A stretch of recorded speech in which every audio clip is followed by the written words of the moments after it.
ایک آج تک بھی مسٹری ہے کہ میاں نواز شریف صاحب شاید دھماکے نہیں کرنا چاہتے تھے یا ڈیوائیڈڈ تھا اپینین، کچھ کہتے تھے چھوڑ دیں امریکہ سے پیسے لے لیں، کچھ کہتے تھے ہر صورت کرنا ہے. یاد ہے آپ کو سر کیا فیصلہ ہوا؟ بالکل یاد ہے، میں ڈی سی سی کی میٹنگ میں تھا. مجھے انہوں نے پہلے تو یہاں انڈیویجول میٹنگ کی تھی میرے سے 12-13 تاریخ کو، پھر مجھے انہوں نے انوائٹ کیا تھا کہ ڈی سی سی کی میٹنگ 14 تاریخ کو ہو رہی ہے، تو آپ کو میں اسپیشل انویٹیشن بلا رہا ہوں، ڈاکٹر خان صاحب کو بلا رہا ہوں، آپ کو بلا رہا ہوں. پھر ہم دونوں گئے تھے اس پہ، تو وہ ساری ڈسکشن میرے سامنے ہوئی تھی نا. تو اس میں سارے بہت لوگ تو نہیں تھے، 14-15 لوگ ہوں گے پرائم منسٹر کے ساتھ، ادھر منسٹرز تھے، آرمی چیف تھے، جہانگیر کرامت سروس چیف تھے، فائنانس منسٹر تھے. وہ مجھے اس لیے یاد ہے کہ انہوں نے کہا تھا کہ نہ کرو.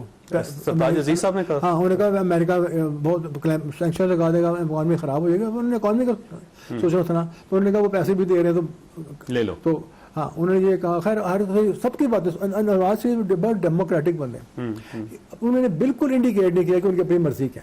ٹھیک ہے، تو انہیں ڈسکشن سٹارٹ کرا دی اور کہا چلو floor is open for discussion, اس کو پوچھو، تو اس کو پوچھ، اس کو پوچھ، اس کو پوچھ. تو پھر انہوں نے ڈاکٹر خان صاحب کو بھی ایک سوال پوچھا ٹیکنیکل کہ ڈاکٹر صاحب اگر ہم ڈیسائیڈ کریں لاسٹ منٹ پہ آپ کو بھیج دیں ٹیسٹ کرو جا کے، آپ کو اگر بھیج دیں فرض کریں، تو آپ کو کوئی ایسا وقت بتائیں لمحہ جب کہ جس کے بعد کہ پوائنٹ آف نو ریٹرن ہو کہ بھائی اب تو ٹیسٹ کرنا نہیں تو چھوڑ کے آ جاؤ بغیر ڈیٹونیٹ کے. وہ پوائنٹ آف نو ریٹرن کیا ہوگا؟ تو ڈاکٹر خان صاحب نے کہا کہ وہ تو کوئی مسئلہ نہیں ہے، جب آپ کہیں گے وہ ڈیٹونیٹر سے تارے اتار دیں گے تو بس باہر آ جائیں گے. یعنی وہ بھی نہیں چاہتے تھے نہیں. تو انہوں نے کہا یہ آسان ہے کہ آپ کہہ دیں کہ نہ کرو تو ہم نہیں کریں گے، تو وہاں اٹھا کے وہ گھر لیں گے تارے اتار کے کھول کے. تو پھر وہی سوال اس کے بعد نیکسٹ پھر مجھے پوچھا. تو میں نے کہا بھائی جس کو کنکریٹ ہو گئی نا پلگ، انہوں نے نہیں ہے کام ہوتا، تارے شارے اندر نے، آپ کے کنکریٹ توڑے جائیں گے تو بم بھی ٹوٹ جائیں گے. تو اس لیے یہ پوائنٹ آف نو ریٹرن ہے. کنکریٹ کا پہلا پلگ ڈالنے سے ود ان 1 آور، جب کنکریٹ ہارڈ ہوگی تو ختم، اب کچھ نہیں ہو سکتا. اچھا ڈاکٹر صاحب یہ فرمائیے گا کہ دیکھیں جو پہلا بم چلا تھا 1945 میں چلا تھا ہیروشیما میں، وہ بم اور آج کے بم کیا فرق ہے؟ دیکھیں وہ بم اور آج کے بم میں فرق یہ ہے کہ وہ تھا کوئی 10-12 کلو ٹن کے بم سے دونوں، ٹھیک ہے.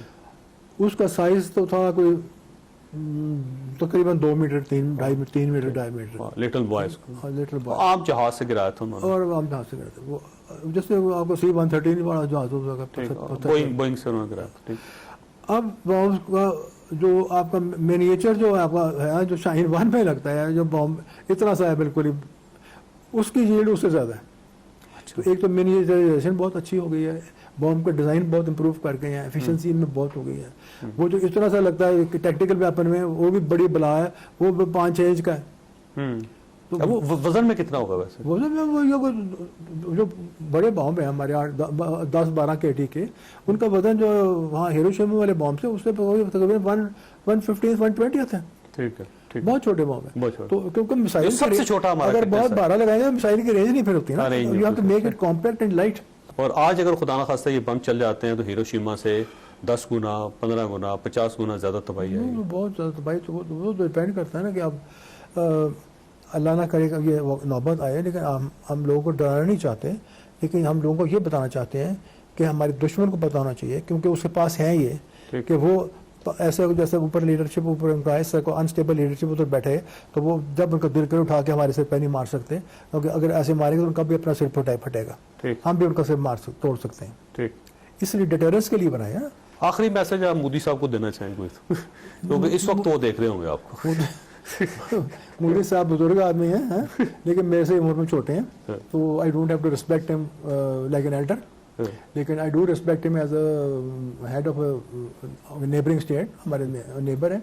تو ان کو یہ خیال رکھنا چاہیے کہ اپنے جو بھی آپ کے الیکشن ایشوز ہیں، جو آپ کے لوکل ایشوز ہیں، جو آپ کے کمپلشنز ہیں، جو انٹرنل پریشرز ہیں ملک کے اندر ڈیموکریسی کے ہوتے ہیں، کئی وہاں پہ موومنٹس لگی ہوئی ہیں، کوئی ناگالینڈ تو کوئی کچھ تو کوئی سکھوں کی کوئی کچھ، تو آپ اپنے پریشرز کو آپ خود ان کو بیئر کریں اور اٹھا کے پاکستان کی طرف مت پھینکیں ان کو.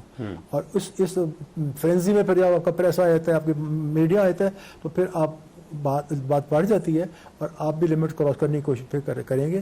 تو یہ نوبت نہیں نہ آ رہی تھی. آپ سمجھدار آدمی ہیں، you are head of state, تو بہیو میچورلی.